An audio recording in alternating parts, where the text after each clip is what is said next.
Laissez-moi vous conter l'histoire d'un paquet de gens. L'aventure prend place à bord d'un bateau, un peu casse-gueule, qui prend parfois l'eau, mais qui navigue grâce à un guide, à un capitaine. Et s'il suffisait simplement de matelots, nous sommes les moussaillons, allant de bâbord à tribord en tentant de garder le cap plus qu'approximatif.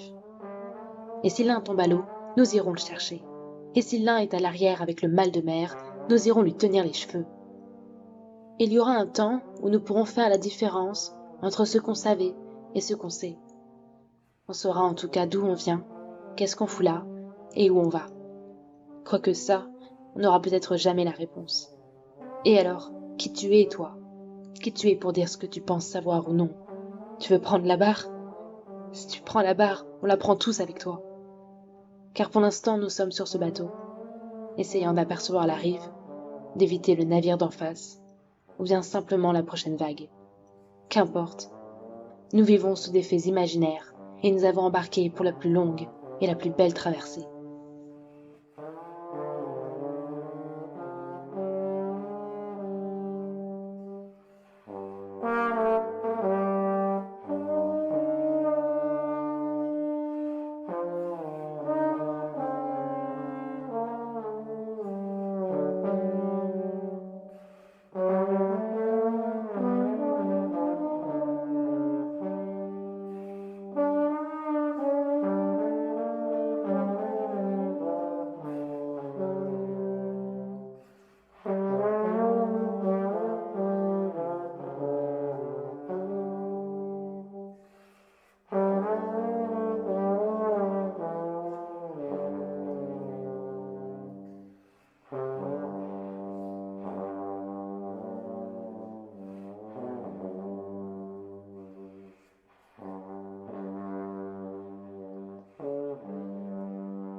Comme je descendais des fleuves impassibles, je ne me sentis plus guidé par les haleurs.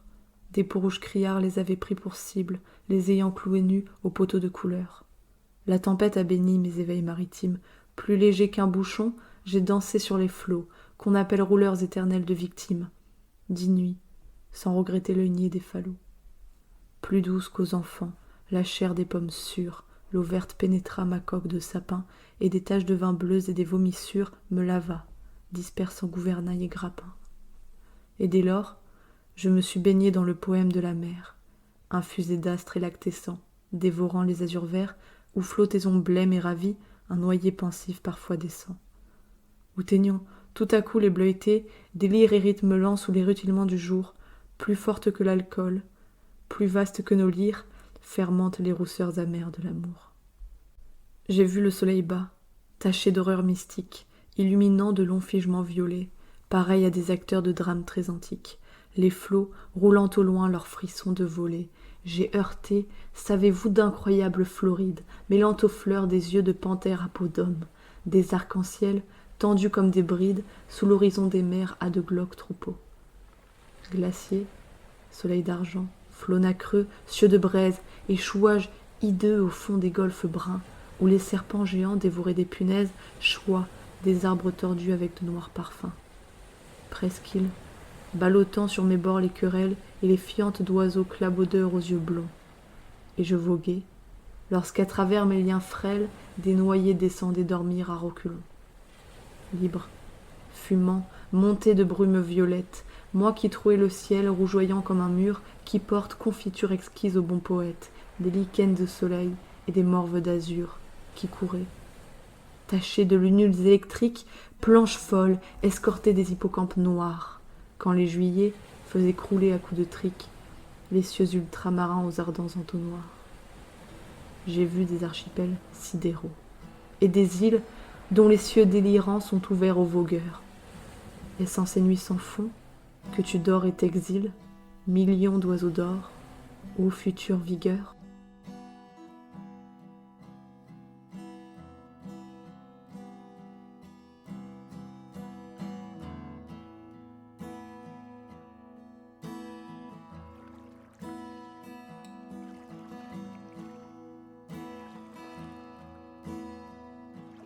La mer avait la couleur du saphir.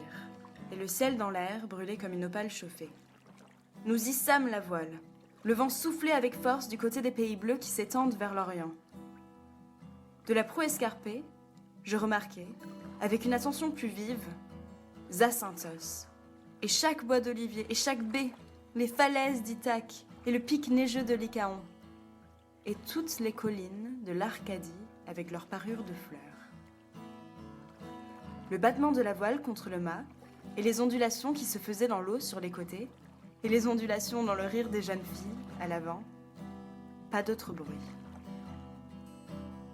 Quand l'Occident s'embrasa et un rouge soleil se balança sur les mers, j'étais enfin sur le sol de la Grèce.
Voici la saison des voyages, la saison claire où l'on aime les horizons nouveaux, les vastes étendues de mer bleue où se repose l'œil, où se calme l'esprit, les vallons boisés et frais où parfois le cœur s'attendrit sans qu'on sache pourquoi, quand on s'assied, au soir tombant, sur un talus de route en velours vert et qu'on regarde, à ses pieds, un peu d'eau brune et dormante où se mire le soleil couchant au fond de l'ornière creusée par des roues de charrette. J'aime à la folie ces marches, dans un monde qu'on croit découvrir, les étonnements subis devant des mœurs qu'on ne soupçonnait point, cette constante tension de l'intérêt, cette joie des yeux, cet éveil sans fin de la pensée. Comme on aime, en voyageant, connaître un peu d'avance la région où l'on s'aventure, comme on est heureux quand on trouve un livre où quelques vagabonds sincères a jeté quelques-unes de ses visions. Ce n'est là qu'une présentation qui vous prépare seulement à connaître les lieux. Parfois c'est plus. Entre toutes les vieilles provinces de France, la Bretagne est une des plus curieuses. On en peut, en 10 jours, connaître assez pour en savoir le tempérament, car chaque pays, comme chaque homme, a le sien. Traversons-la en quelques lignes. Allons seulement de Vannes à Douarnenez, en suivant la côte, la vraie côte bretonne, solitaire et basse, semée d'écueils, où le flot gronde toujours et semble répondre au sifflement du vent dans la lande.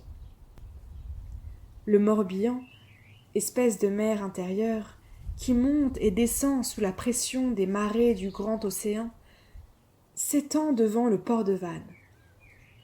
Il le faut traverser pour gagner le large. Il est plein d'îles druidiques, mystérieuses, hantées. Elles portent au dos des tumulus, des menhirs, des dolmens, toutes ces pierres étranges qui furent presque des dieux. Ces îlots, au dire des Bretons, sont aussi nombreux que les jours de l'année. Le Morbihan est une mer symbolique secouée par les superstitions. Et voilà le grand charme de cette contrée.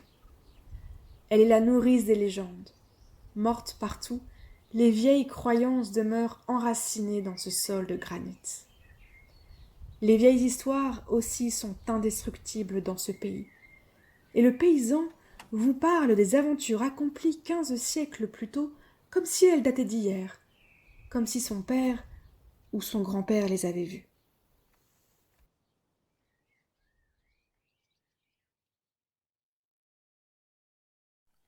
Là, je reviens tout juste d'Éthiopie. Un pays merveilleux, qui m'a attrapé. L'Éthiopie, c'est toute l'histoire de l'humanité. Les gens ont une mentalité complètement différente de tout ce que j'ai connu ailleurs. Et je pense que ce n'est pas sans rapport avec le fait que le pays n'a jamais été colonisé. Les Italiens ont pourtant essayé. Entre 1936 et 1941, puis ils ont mis la clé sous la porte. Rien à faire. Impossible à coloniser. Une bénédiction. La culture, les mœurs, la langue sont restées les mêmes. Depuis toujours. Aucune greffe n'a pris.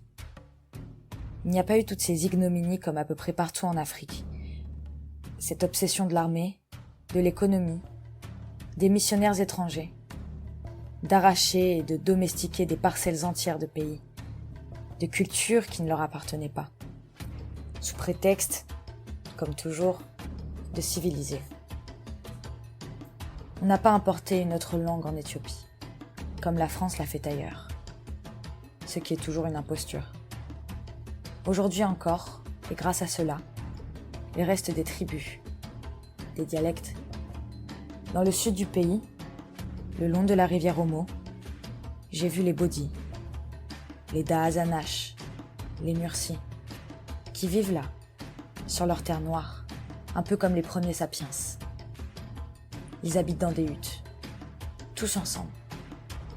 Ils dorment par terre. Chacune de ces tribus parle sa propre langue, une langue qui est plus une musique qu'autre chose. Ils n'ont pas la notion du temps, ils ne savent même pas leur âge. Ils vivent du troc. Ils ne savent pas ce que c'est l'argent. Ils n'en ont rien à foutre. Ils en sont encore à l'âge magique. Là-bas, il y a vraiment quelque chose qui te sort de ton monde, qui te mène ailleurs, un ailleurs proche de l'origine. On sent ce qu'a pu être Babylone. On sent comment le monde s'est fait. On le ressent profondément. Et on ressent encore véritablement l'appartenance à l'histoire humaine. Aucune autre culture n'est venue perturber par la violence l'ordre naturel des choses. On ne les a pas castrés en leur imposant un mode de vie qui n'était pas le leur. Et c'est sans doute pour ça qu'il y a, entre toutes ces ethnies, un véritable respect de l'autre. Un respect de ses mœurs différentes, de son identité, de ses croyances, de ses cultes. J'ai été étonné par la coexistence pacifique de toutes ces religions. On y trouve beaucoup de mosquées, des églises, il y a des musulmans, des chrétiens, des juifs, des orthodoxes, des animistes qui, tous, cohabitent sans difficulté. La population est très fervente, mais très respectueuse de la croyance de l'autre. Il y a là une vraie élégance, une harmonie. Une chose qui a dû exister en Europe à Cordoue au XIIe siècle. C'est très impressionnant. Les gens sont d'une extrême délicatesse. Quand tu es avec eux, c'est un peu comme s'ils regardaient ton âme avant d'écouter tes paroles.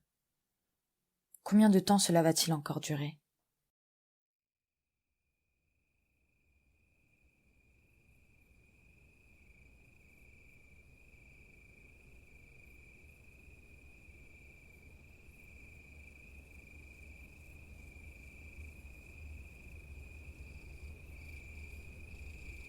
Nuit étoilée, silence.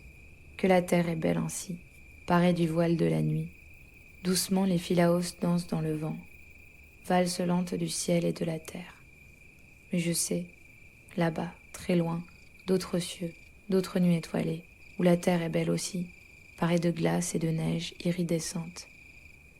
Valse lente du ciel et de la neige opalescente, et d'autres cieux encore, d'autres nuits étoilées, où des étoiles filantes à peine entreperçues tracent des signes nitescents au ciel pour moi.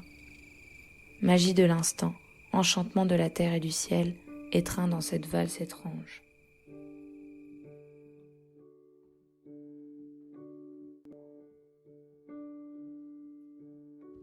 De tout temps, Les hommes rêvent de voyage car ils ne se satisfont jamais de ce qui les entoure. Pour ma part, cette phrase résonne énormément en moi. J'ai vécu pendant 20 ans sur une petite île à 10 000 km de la France, à peine connue du monde.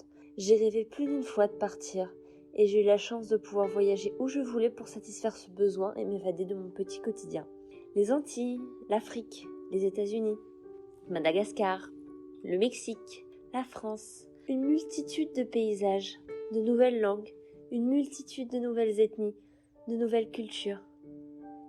Mes voyages m'ont rempli de souvenirs extraordinaires, mais ne m'ont jamais vraiment satisfait. Ironique, venant d'une fille originaire d'un petit caillou. Tout simplement car le voyage le plus excitant et le plus satisfaisant, c'est le voyage de notre fort intérieur. Un voyage qui ne dure pas simplement 2 semaines ou 2 mois, mais toute une vie.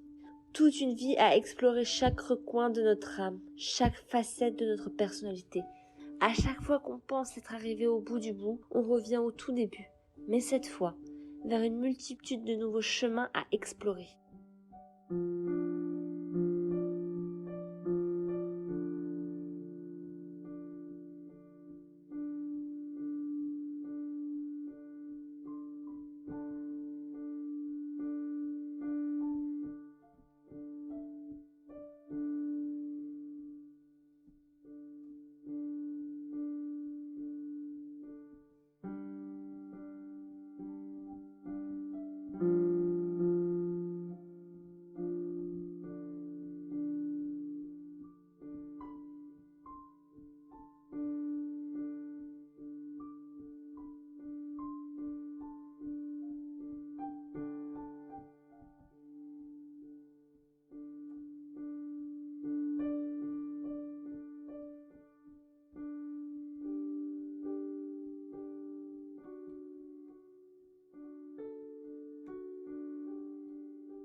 Dans une contrée d'Espagne qu'on appelle la Manche, vivait il y a pas longtemps un gentilhomme de ceux qui ont une lance au râtelier, une vieille rondache, un roussin maigre et quelques chiens de chasse.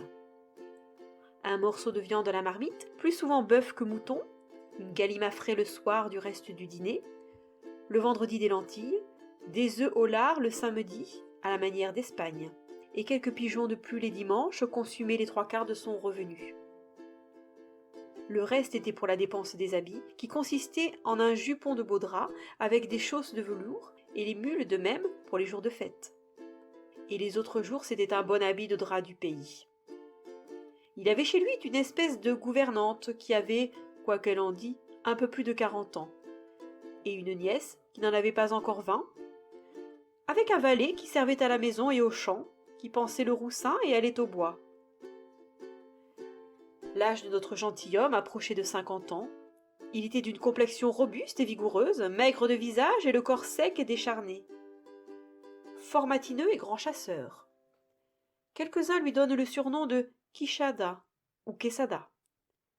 Les auteurs qui en ont écrit en parlant diversement. Quoi qu'il en soit, il y a apparence qu'il s'appelait Quixada, mais cela importe peu à l'histoire, vu que dans le reste, on la rapporte fidèlement. Les jours que notre gentilhomme ne savait que faire, ce qui arrivait pour le moins les 3/4 de l'année, il s'amusait à lire des livres de chevalerie, mais avec tant d'attachement et de plaisir qu'il en oublia entièrement la chasse et le soin de ses affaires. Il en vint même à un tel point d'entêtement qu'on dit qu'il vendit plusieurs pièces de terre pour acheter des romans et fit si bien qu'il en remplit sa maison. En un mot, notre gentilhomme s'acharna si fort à sa lecture qu'il y passait les jours et les nuits. de sorte qu'à force de lire et de ne point dormir, il se dessécha le cerveau, à tel point qu'il en perdit le jugement. Il se remplit l'imagination de toutes les fadaises qu'il avait lues. Et on peut dire que ce n'était plus qu'un magasin d'enchantements, de querelles, de défis, de combats, de batailles, de blessures, d'amour, de plaintes amoureuses, de tourments, de souffrances et d'impertinences semblables.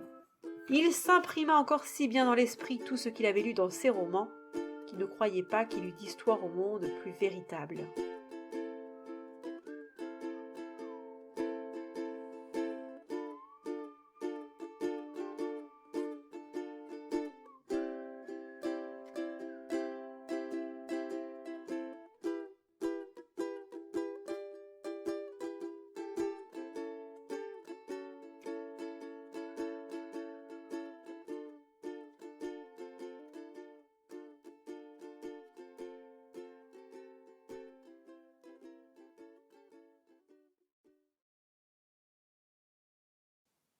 Un jour, Cunégonde, en se promenant auprès du château, dans le petit bois qu'on appelait parc, vit entre des broussailles le docteur Pangloss qui donnait une leçon de physique expérimentale à la femme de chambre de sa mère. Petite, brune, très jolie et très docile. Comme mademoiselle Cunégonde avait beaucoup de disposition pour les sciences, elle observa, sans souffler, les expériences réitérées dont elle fut témoin. Elle vit clairement la raison suffisante du docteur, les effets et les causes, et s'en retourna toute agitée, toute pensive, toute remplie du désir d'être savante, songeant qu'elle pourrait bien être la raison suffisante du jeune Candide, qui pouvait aussi être la sienne. Elle rencontra Candide, en revenant au château, et rougit. Candide rougit aussi. Elle lui dit bonjour d'une voix entrecoupée, et Candide lui parla sans savoir ce qu'il disait. Le lendemain, après le dîner, comme on sortait de table, Cunégonde et Candide se trouvèrent derrière un paravent. Cunégonde laissa tomber son mouchoir, Candide le ramassa. Elle lui prit innocemment la main. Le jeune homme baisa innocemment la main de la jeune demoiselle, avec une vivacité, une sensibilité et une grâce toute particulières. Leurs bouches se rencontrèrent, leurs yeux s'enflammèrent, leurs genoux tremblèrent, leurs mains s'égarèrent. Monsieur le baron passa auprès du paravent, et voyant cette cause et cet effet, chassa Candide du château à grands coups de pied dans le derrière. Cunégonde s'évanouit. Elle fut souffletée par madame la baronne dès qu'elle fut revenue à elle-même. Et tous furent consternés, dans le plus beau et le plus agréable des châteaux possibles.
En l'amitié, nos âmes se mêlent et se confondent l'une en l'autre d'un mélange si universel qu'elles effacent et ne retrouvent plus la couture qui les a jointes.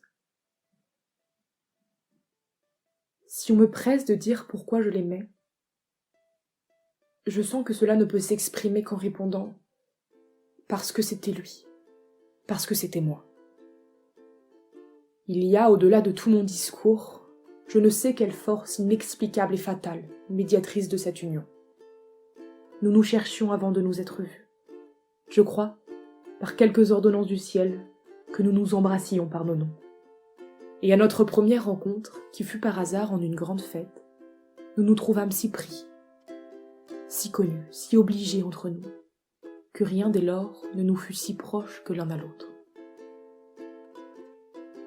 Il écrivit une satire excellente qui fut publiée, par laquelle il excuse et explique la précipitation de notre intelligence si promptement parvenue à sa perfection.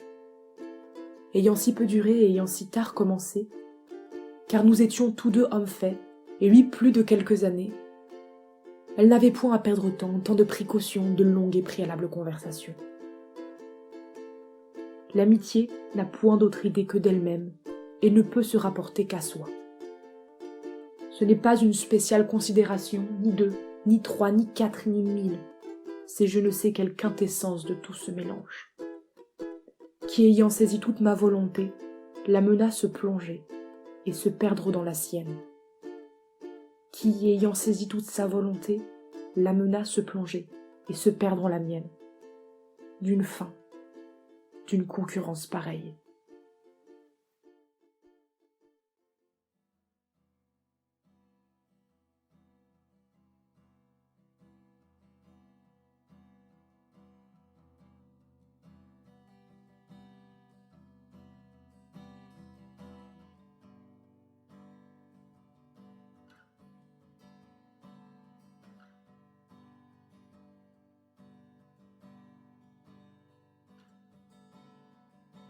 Lorsque la vie nous offre à travers une expérience, le temps d'un instant la majesté de l'existence, une porte s'ouvre et nous unit à la conscience.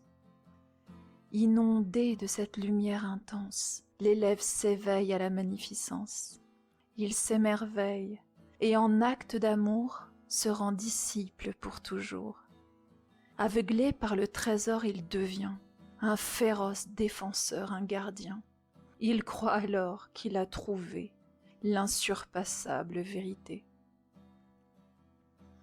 À ce moment précis, les barreaux de sa prison se créent, et par sa conviction, il crée pour ce monde une nouvelle illusion.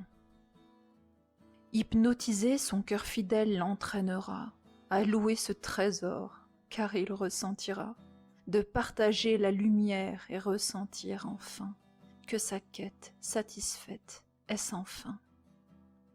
J'ai maintes et maintes fois observé cette porte s'ouvrir afin de nous guider, réjouir le cœur des êtres et ainsi purifier leur corps, leur cœur, leur sens, par là même leur souffrance. Malgré la magie de cette lumière intense, les sens obstrués par notre épaisse ignorance, éblouis par l'habit, l'être génère des croyances. Notre ego sans fin s'en nourrit, et ravi nous berce d'illusions. Son seul objectif, sa survie, l'unicité divine, sa seule destruction. Laissez-moi, éclairé par ce constat, vous offrir cette histoire. Il est un art, une impérieuse nécessité à notre évolution d'accueillir le trésor sans créer de prison. À nos âmes éclairées en quête de vérité, je formule ce souhait. Lorsque la vie nous fait cadeau de recevoir en son manteau une précieuse goutte d'eau, soyons ravis. On l'appelle l'eau de la loi.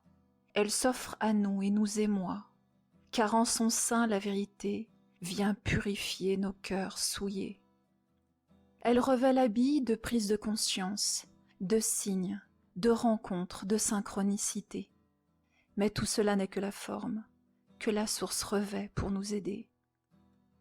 Son seul objet, nous éclairer. Son intention, notre évolution.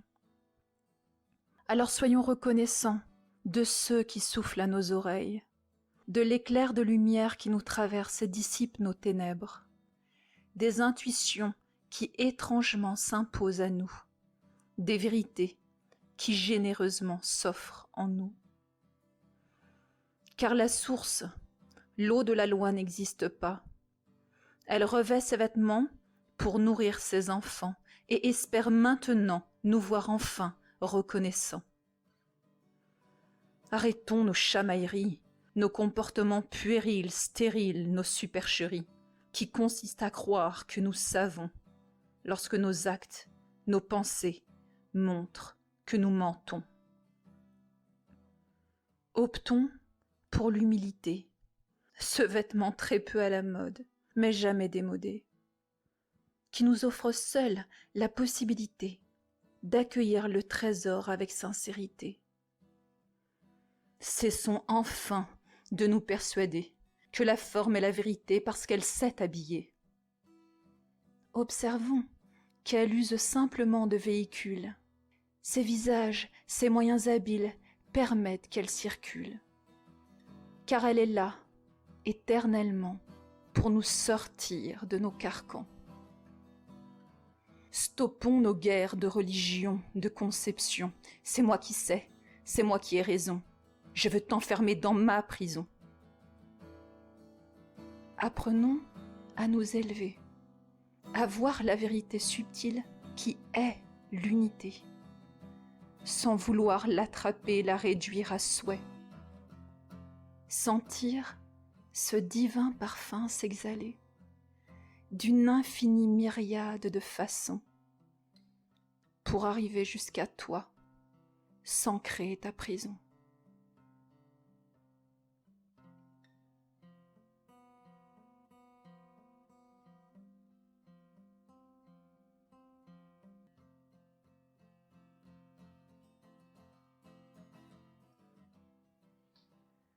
Son voyage à elle pourrait avoir commencé là, au cours de ces années qui, à travers leur beauté saignante et leur cruelle sensibilité, ont marqué profondément et durablement son regard sur le monde, sur nos mondes. Pourquoi ? Car à travers leur infime monstruosité, leur éclatante réalité, son monde à elle y est devenu un mondre, une collection vivante de grands et petits monstres, parfois moches ou attachants, débordant d'humanité. Tout pourrait avoir commencé ce jour-là. Un après-midi ensoleillé de printemps. New York, à l'angle de la 42e rue, dans les bureaux d'une association d'éducation populaire. L'avocate commis d'office vient trouver la jeune stagiaire française qui vient d'arriver dans son service. « Parles-tu africain ? J'ai besoin de toi, viens. » Dans son anglais scolaire assez mal assuré, la stagiaire lui répond que la langue africaine, non, elle ne la connaît pas et d'ailleurs, elle doute qu'elle existe. Tentant de dissimuler sa gêne momentanée, elle se demande comment cette avocate, spécialisée en droit des étrangers, elle-même d'origine polonaise d'ailleurs, fille d'immigrés, symbole du rêve américain, comment elle a pu occulter à cet instant que l'africain en tant qu'unique langue n'existait pas et qu'il y a des centaines, voire des milliers de dialectes sur cet immense continent. La stagiaire s'apercevra vite que le sujet n'était pas là en fait. D'autant que l'avocate parlait quelques bribes d'un français élémentaire, mais solide. Mais elle ne parvenait pas à comprendre ce que sa nouvelle cliente, une jeune Guinéenne de 15 ans, parvenait difficilement à lui communiquer. La jeune fille était une victime de trafic humain, d'esclavage moderne, en état de choc. La couleur de l'accent guinéen de cette jeune fille, qui noyait le récit bouleversant de sa vie exploitée dans ses sanglots saccadés, avait brouillé l'écoute et la compréhension de son avocate, qui ne parvenait plus à distinguer les mots au travers de ces mots. Le soir chez elle, la stagiaire raconte cet épisode de la journée à son colocataire, un opticien originaire du Venezuela. Lui était déjà bien intégré depuis des années dans cette marmite new-yorkaise qui brassait tant d'histoire et de culture. Distraite par le récit qu'elle lui faisait de sa journée, elle s'entailla le doigt en essayant de se couper un morceau de fromage. Aïe. Alors l'opticien posa un regard décalé sur la stagiaire et sa main ensanglantée et lui dit « Tout est une question de linguistique. » Comment ça ? Eh bien, c'est vrai qu'entre dedo, un doigt en espagnol, et queso, fromage en espagnol, il n'y a qu'un fil à couper. Ces vies se sont croisées lors de cette journée. Ils n'avaient pas la même langue, ni les mêmes repères. et des histoires vécues si différentes. Pourtant, ce jour-là, ils alimentèrent avec une discrète justesse leur clé de lecture du monde, des mondes. Il y a peut-être le long de leur route des pierres similaires aux tiennes, des cailloux de doute, de l'espérance, une foi en l'expérience humaine, une dévotion à cette sacro-sainte indépendance, à cette satanée liberté adorée, une trouille peut-être d'être enchaîné ou empêché, mais enfin et surtout, il y a sur les bateaux de nos existences des voiles, des grandes voiles bien solides, prêtes à capter les vents de la vie, pourvu que les marins osent s'y engouffrer. Alors le voyage pourrait avoir déjà commencé.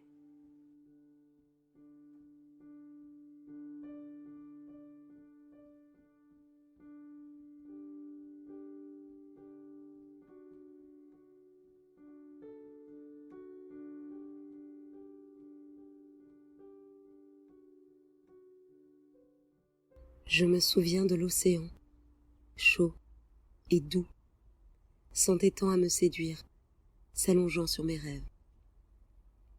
Face au torrent agité, crissant, d'ici, je me souviens de la vie là-bas, légère, fluide comme une rivière traversante, dans un horizon sans barrière. Je me souviens aussi du souvenir de vous. Mes êtres demeurent comme des arbres absents, dont l'ombre fraîche manquait sur mes rives.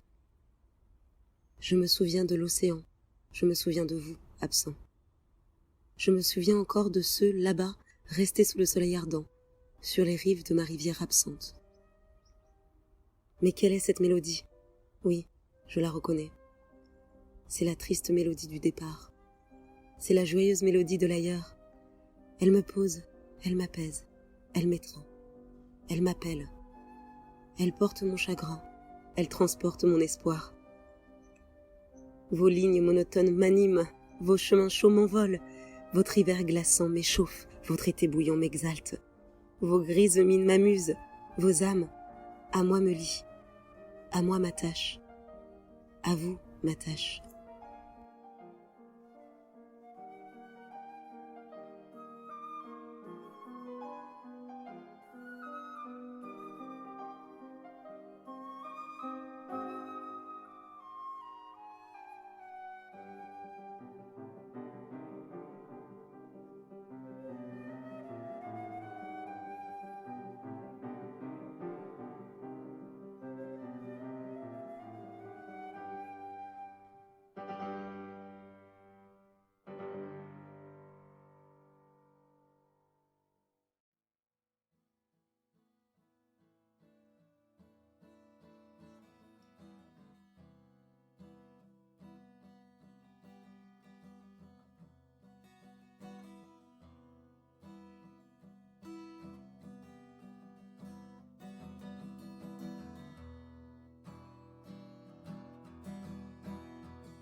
J'ai donc cherché une réponse aux quatre coins du monde, avec mon cœur et mon intuition.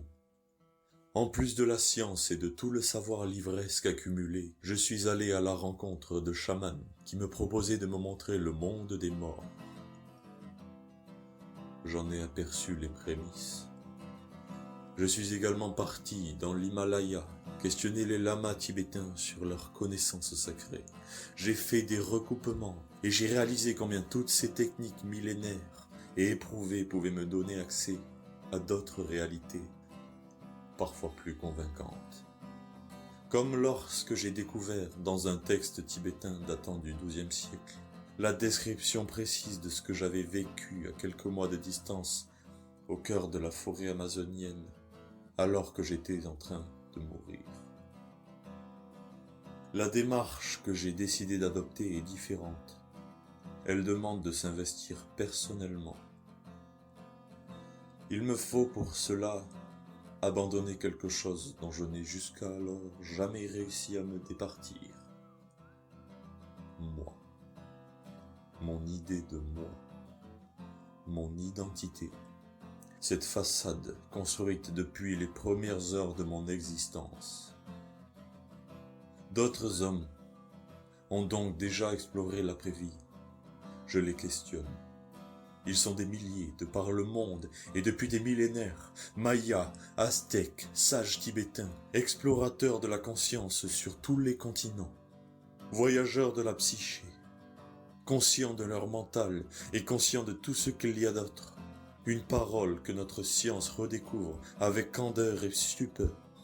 Lorsque la neurologie, la psychologie clinique, la médecine, la science en général confirment l'acuité et la précision de nombreuses connaissances traditionnelles appartenant à des cultures différentes et disant toutes plus ou moins la même chose sur le sujet, alors une passerelle s'établit vers cette source de savoir importante, tout aussi valide, sérieuse, méthodique et structurée que notre jeune science occidentale. Nous vivons cet instant de rencontre.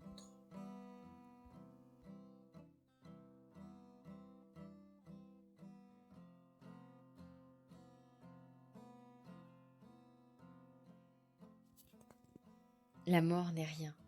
Je suis seulement passé de l'autre côté. Je suis moi, tu es toi. Ce que nous étions l'un pour l'autre, je le suis toujours. Donne-moi le nom que tu m'as toujours donné. Parle-moi comme tu l'as toujours fait. N'emploie pas un ton différent. Ne prends pas un air solennel ou triste. Continue à rire de ce qui nous faisait rire ensemble. Prie, souris, pense à moi, prie pour moi. Que mon nom soit prononcé à la maison comme il l'a toujours été, sans emphase d'aucune sorte, sans une trace d'ombre. La fille signifie toujours ce qu'elle a toujours à signifier. Elle reste ce qu'elle a toujours été. Le fil n'est pas coupé. Pourquoi serais-je hors de ta pensée simplement parce que je suis hors de ta vue? Je t'attends. Je ne suis pas loin, juste de l'autre côté du chemin. Tu vois, tout est bien. Ne pleure pas si tu m'aimes. Si tu savais le don de Dieu et ce qu'est le ciel, si tu pouvais d'ici entendre le chant des anges et me voir au milieu d'eux, si tu pouvais voir se dérouler sous tes yeux les horizons et les nouveaux sentiers où je marche, si un instant tu pouvais contempler comme moi la beauté devant laquelle toutes les beautés pâlissent, crois-moi, quand la mort viendra briser tes liens, comme elle a brisé ceux qui m'enchaînaient, et quand un jour que Dieu seul connaît, ton âme viendra dans ce ciel où l'a précédé la mienne. Ce jour-là, tu me reverras et tu retrouveras mon affection purifiée. Tu me reverras donc, transfigurée dans l'extase et le bonheur, non plus attendant la mort, mais avançant d'instant en instant avec toi, dans les sentiers nouveaux de la lumière et de la vie. Alors, essuie tes larmes et ne pleure plus si tu m'aimes.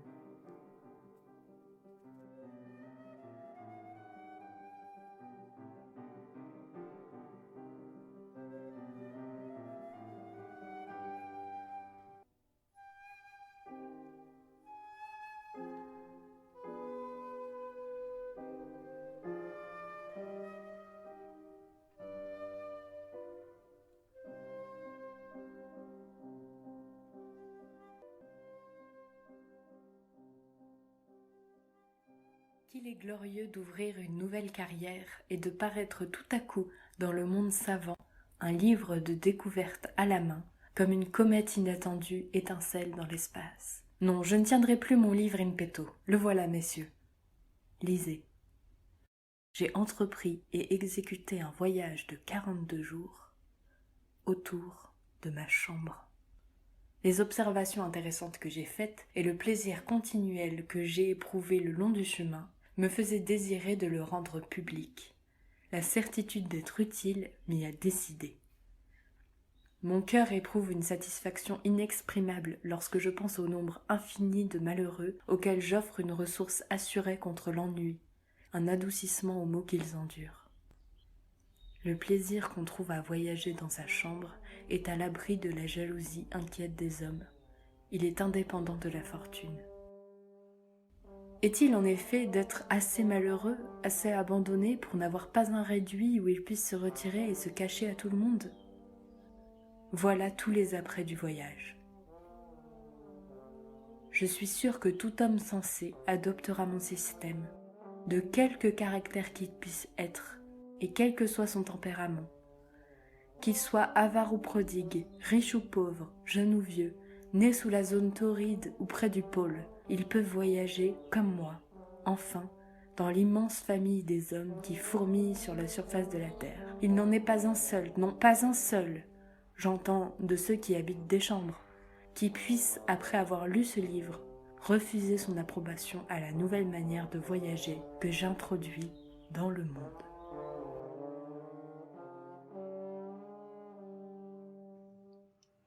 Nous avons été emportés par le vent, par le flot, tantôt à contre-courant, tantôt en eau trouble. Mais nos forces sont communes, notre esprit est grand, notre cœur est pur. Il nous aura fallu 1 million de plages avant d'en trouver une vide, pour écrire sur le sable encore humide les quelques mots de notre périple, de notre voyage infini.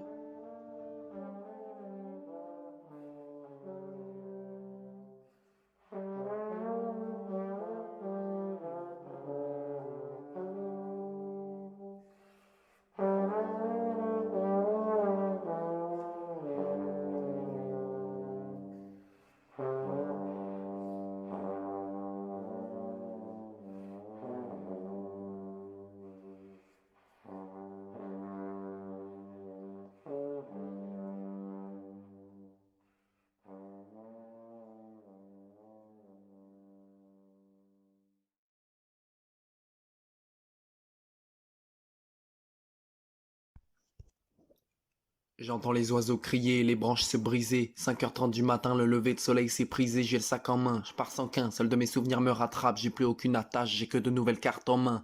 Quête le voyage, je pars de Charleville-Mézières. Je trottine pendant que les abeilles butinent, leurs couleurs vives m'éclairent. Comme Rimbaud, poète jeune et fier, mais brisé comme des pierres. Dans la solitude, le poète et le carnet s'unissent comme des frères. Je titube, enivré par l'air frais comme un alcoolique. La nuit, je tombe dans le péché, les yeux rougis par les narcotiques têtus.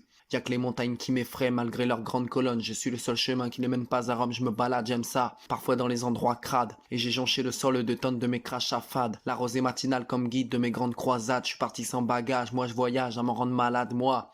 L'esprit que seule la paresse et le temps atteint. Je te conseille gamin demain de te lever de bon matin. Et j'écris ça sans fin que devant la nature je rougis. La nuit allongée dans la plaine je m'endors, j'allume une bougie. J'enlève mes souliers, j'ai les pieds bouffés par les ampoules. Car j'aime marcher sur ma planète même si les Qataris s'en foutent. Un je t'aime gravé dans l'écorce d'un arbre, c'est puissance douce. Puis je me rends compte j'ai rien de spécial, les germinales se ressemblent tous.